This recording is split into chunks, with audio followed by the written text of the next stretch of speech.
Mm. Malutong.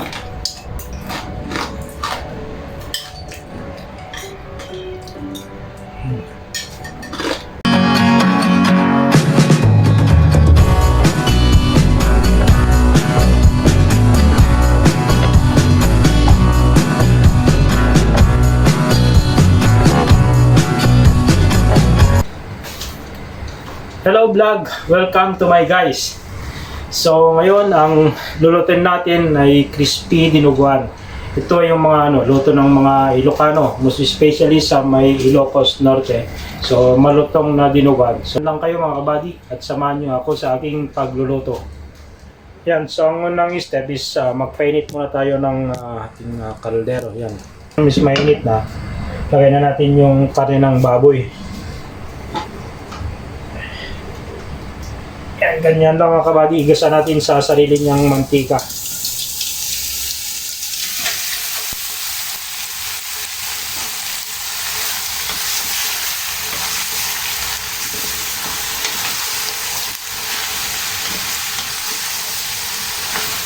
So magmamantika to mamaya para mag-isa natin sa sarili niyang mantika.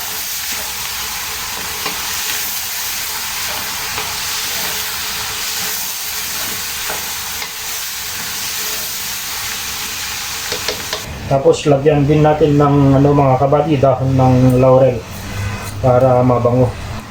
Kunti lang.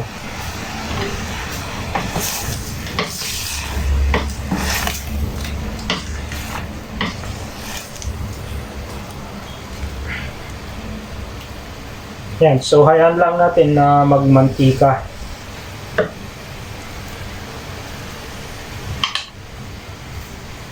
A few moments later. So medyo lap ng maluto mga kabady. Yan na.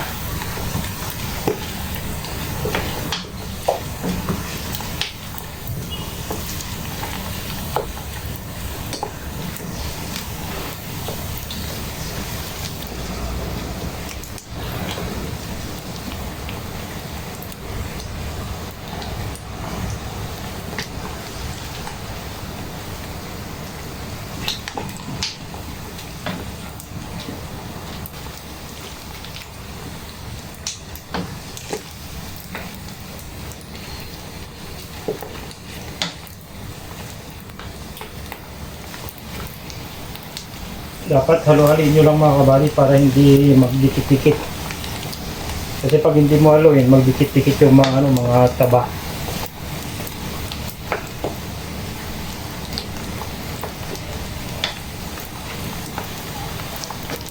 Yan, puro niya mga kabady yan. Mantika niya yung nagisa lang siya sa sarili niyang mantika. Hindi na magdikit-dikit.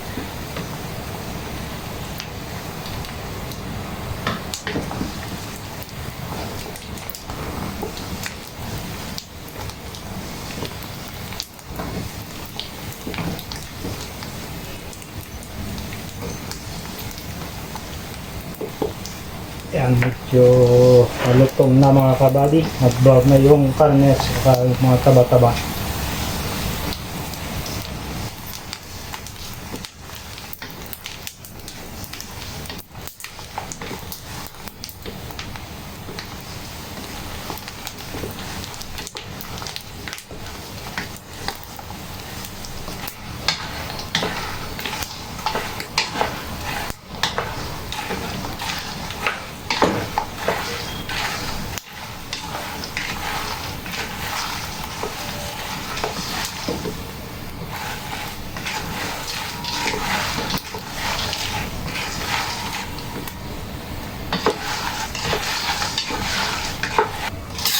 Ito na mga kabady, malutong na yun ating crispy dinuguan.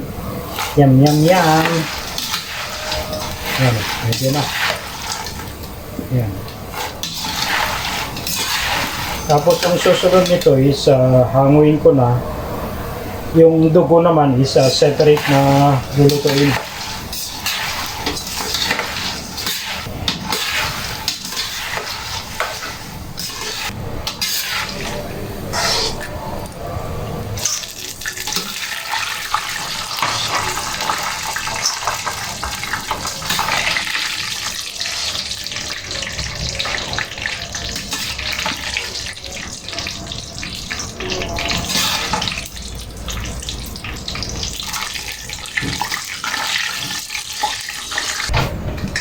Yan, so ito na yung ating crispy dinuguan. Ngayon naman ay yung dugo ang lulutuin natin.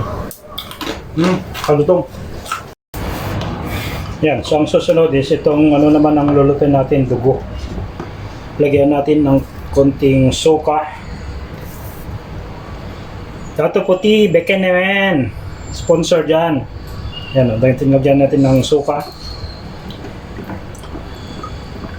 Konting suka. Tapos Ajinomoto Ginisa Mix. Beken naman.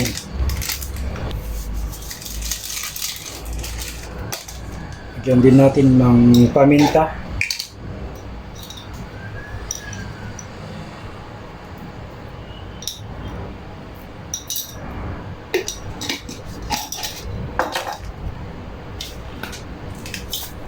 Asin. Pampalasa. Pampa-enhance yung kanyang mga kabady, lasa. Yan, so haluin lang natin mga kabady.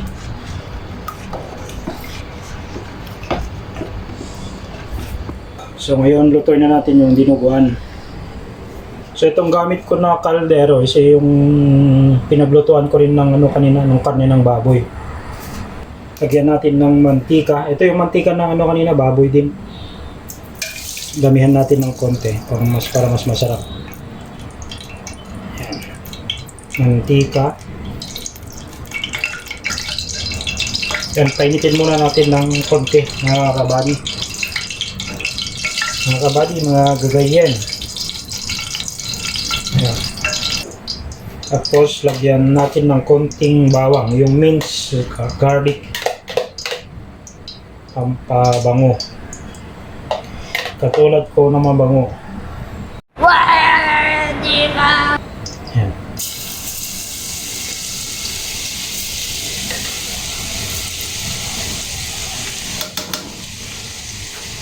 Yan. Isa natin yung bawang konti.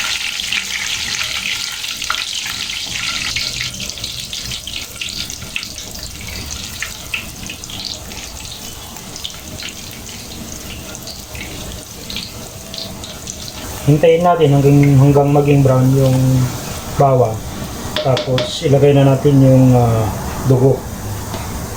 Yan. Ito ang importante sa mga kabady dinuguan, yung dugo. Kasi hindi magiging dinuguan yung luluto ng mga dinuguan kung walang dugo. Yan. Gunggong! Barinig kita sa mukha! Yan. Dapat low fire lang. Para hindi masunog yung dugo. Para hindi mangitim. Yan.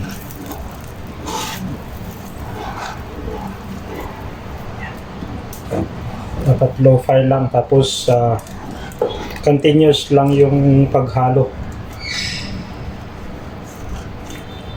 Yum, yum, yum mga kabady.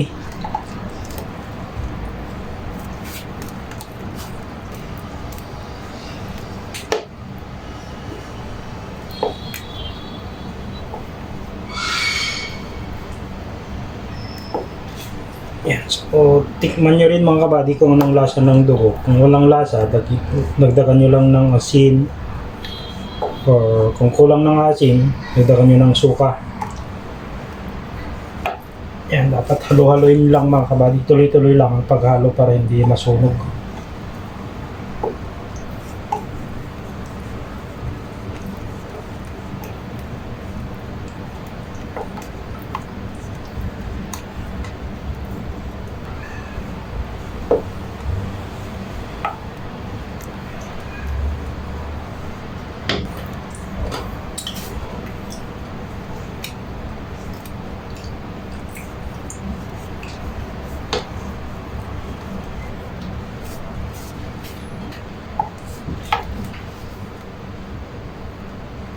Yan, so dapat ang paghalo is dahan-dahan lang. Kasi matalsik yung dugo. Matalsikan yung aking mukha. Gunggong! Barinig kita sa mukha! Yan.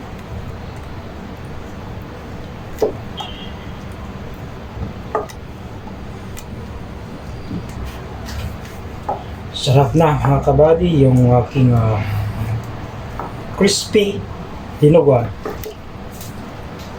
Sarap. The best dinuguan in the world. Yan, so malapit nang maluto mga kabady yung ating dugo. Tapos ang pag-serve nito ay dapat separate yung dugo at saka yung karne para yung karne is crispy pa rin. Kasi pag ihalo mo dito, mawawala yung kanyang crispiness. Yan ang sikreto ng crispy dinuguan. Yan, so luto na mga kabady. Yan na. Napakasarap na dinuguan.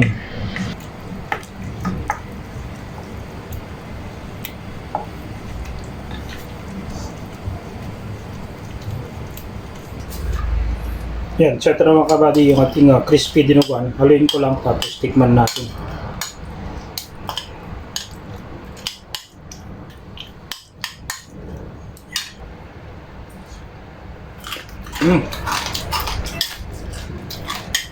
Napakasarap. Malutong mga kabady.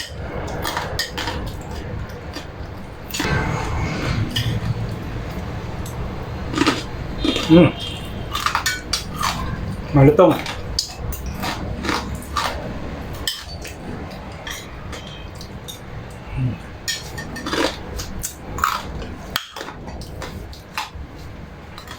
So yan mga kabady, tapos na naman yung ating vlog for today. So sa mga bago lang sa aking channel, please consider to subscribe, like and share, and hit the notification bell para ma-update kayo sa mga bagong uploaded na videos. Bye bye!